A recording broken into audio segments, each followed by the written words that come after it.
Welcome back to The Person That Everyone Needs. My name is Webb Hoggard. I'm your host, and we are continuing our conversation about leadership. We've been talking about aspects of leadership, or principles of leadership traits, and I'm so excited to talk to you about courageous leadership. In the last 2 weeks, we've discussed servant leadership, which I think is the highest trait, willing to serve others, take care of others. Secondly is visionary leadership.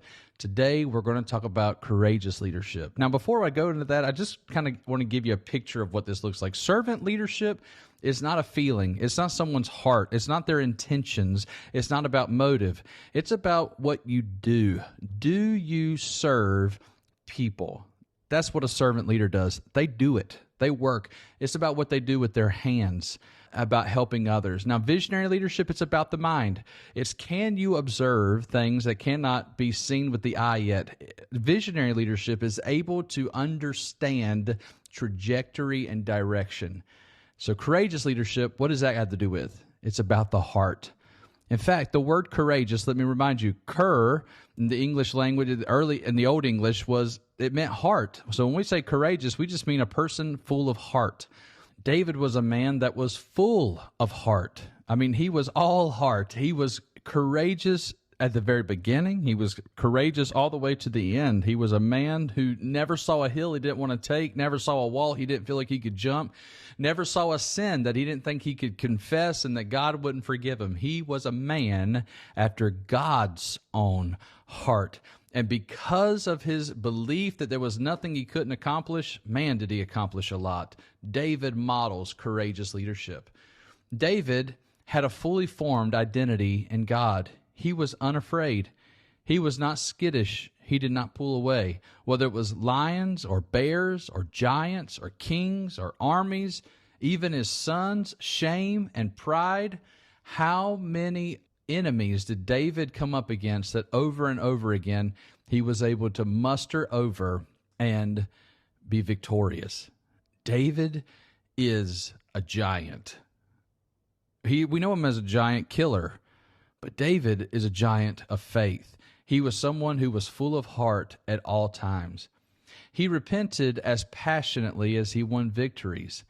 He wrote poetry as beautiful as the women that he was able to keep.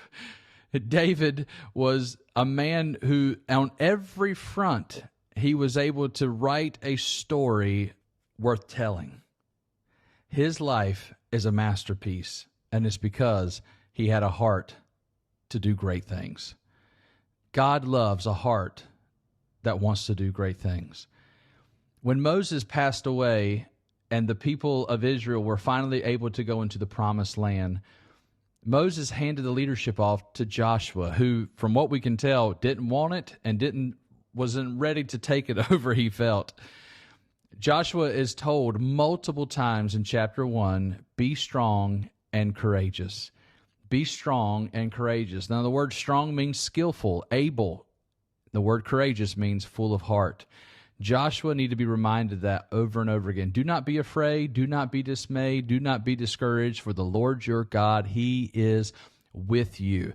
Have courage. If you have a vision, you're going to need courage to bring it to pass. Every single morning, wake up with the idea, I'm going to accomplish this. Paul writes in 2 Timothy chapter 1, verses 6 through 8, for this reason I remind you to fan into flame the gift of God, which is in you through the laying on of my hands. For God gave us a spirit, not of fear, but of power and love and self-control.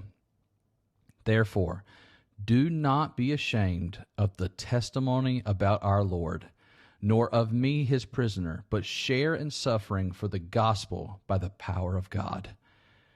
I want to live a life that lives up to these words by Paul. He's writing to his protege. From all we know, this is the last writing we will ever get from Paul. He's about to pass away, and he tells Timothy, do not be timid. Do not have a spirit of fear, but live in power and full love and full self-control. Go out there and make something of Jesus. Make something of yourself. Make something of Jesus. Dr. Mark Rutland, who we had on the show a few weeks ago, he talks about the difference between leadership and management. Leaders are chaos agents. Managers are control agents. Leaders are great at being salesmen. They're very charismatic. There's a lot of excitement. Managers are accountants, bookkeepers, people who are able to, they know where all the resources and all the people are, but they're not energetic. They're usually, well, they bring things a little bit closer to a flat line. It's not a negative thing. It's just they don't infuse the organization with energy. The difference between Eisenhower and Patton. Eisenhower was a consummate manager. He is one of the greatest minds in history who was able to manage that war to the point that we ended up winning because of the genius of Eisenhower's management skills. On the other hand, leadership-wise, Patton, if it wasn't for the brawn of Patton, who knows how long it would have taken World War II to end. Patton was about inspiration, motivation, leadership, tenacity. He was a man full of courage, and he was able to rip apart the enemy because of those things. Now, Eisenhower had to have the courage to stand up to Patton and say, not today. That's not the way we're going to handle these things. But Patton, when he got on that battlefield, it was his tenacity and courage that made him such a lethal leader that Eisenhower knew he could not win this war without men like Patton. Let me tell you a different one. Let's look at a church analogy. John Wesley, George Whitefield, and Jonathan Edwards were the three great men known as the ones who really sparked and built the Great Awakening. In fact, America herself would not be who she was if it wasn't for the contribution of these three great preachers being willing to put it all on the line to save as many as they could. This happened right before we decided to announce independence. And that's why many of the forefathers of America were believers, was because of the contribution of these three great men. Well, John Wesley was a manager. In fact, we know his name today because of the Methodist movement. The Methodist movement is still moving based largely on the managerial ideas of John Wesley. He was one who was able to organize one of the greatest movements that ever touched the world.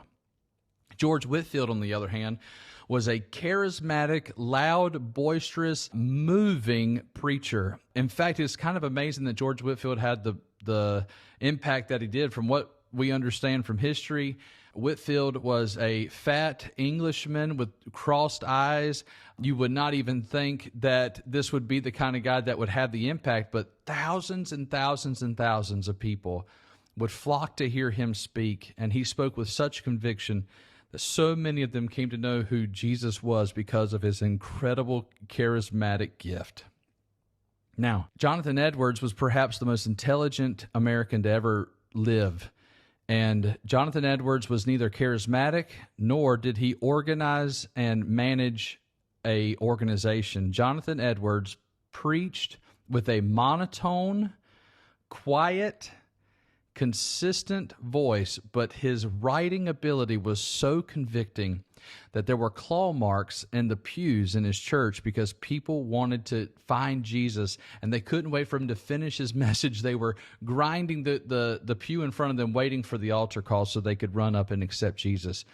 Now, the reason I tell you these three different people, these three different stories, is because when I talk about courage, I don't just mean like the blind, like screaming, hollering, loud bravado. I'm talking about the courage to do what you are gifted to do with all of your heart, with full conviction. If you're an introvert, that doesn't mean that you've got to turn into a George Patton and scare everybody.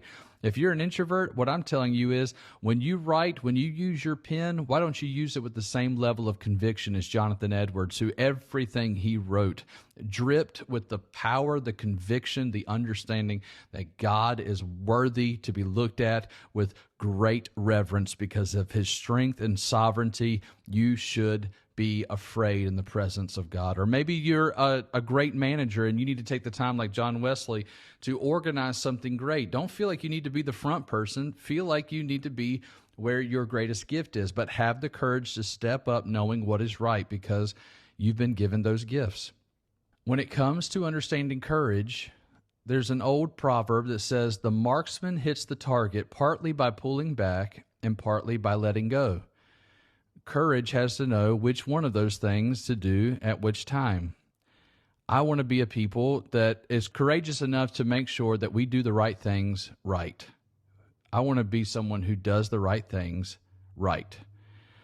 I am doing a great work and I cannot come down, Nehemiah said. When he was working on the wall, many were telling him he needed to come down they were trying to distract him, and his response was, I am doing a good work, a great work, and I cannot come down. I want to be doing something so significant that when others are trying to distract me, I can't even come down to talk to them because I need to focus on what God has called me to do. So there are three facets of courage. Number one, courageous people are people who do new things. They take risks. They live adventurously. They're people who try new things. They know that leaders lead. They step up and they're willing to make mistakes. A good friend of mine, Wallace Phillips, he talks about leaders lead. They don't look for others to tell them what to do. They take the steps and know the direction they ought to go. They try new things. Courage is not the absence of fear, but the conquering of it. So courage does new things. The second thing courage does is it does difficult things. A man who wants to lead the orchestra must turn his back on the crowd. Sometimes you're going to be completely alone in order to do the right thing, the more difficult thing. That's why you're told, be strong and courageous. Someone is watching you always. Remind yourself that when you're doing the difficult thing, most likely it's the right thing. So courage does new things, it does the difficult thing, but then lastly, it does the right thing. It does the right thing always. Moral authority is the best. Character and integrity are formed. You have to constantly do the right thing over and over before you start seeing the good things that can come from it. Courage is not simply one of the virtues, but the form of every virtue at the testing point. C.S. Lewis said that one time. Every good thing you can have in your life, it will be tested, and you will have to choose courage to continue doing that good thing in order to see the good fruit. So here's some questions for you. When in conflict, ask yourself, what story do I want to tell? Usually courage will inspire you to do that thing. What would I want my kids to see me do? Here's another question. Do you have the courage to stand for good in the face of conflict? Do you have that courage? If you want that courage and you don't have it, the Word of God says all you need to do is ask. Pray to the Lord that you would have that courage. Is there something needing confrontation personally or relationally right now? Is there something that you're hiding from that you need to have the courage to look it in their eyes? And are you living with a sense of adventure in your life right now? This is what comes with a life of courage. Do you want to be a courageous person, a person who lives a life of adventure?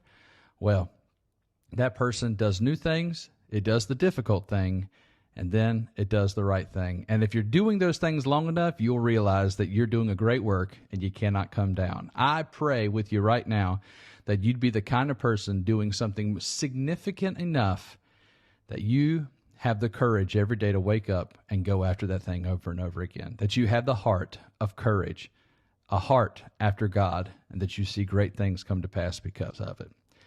Because a courageous leader, well, that's the person everyone needs. We'll see you next week.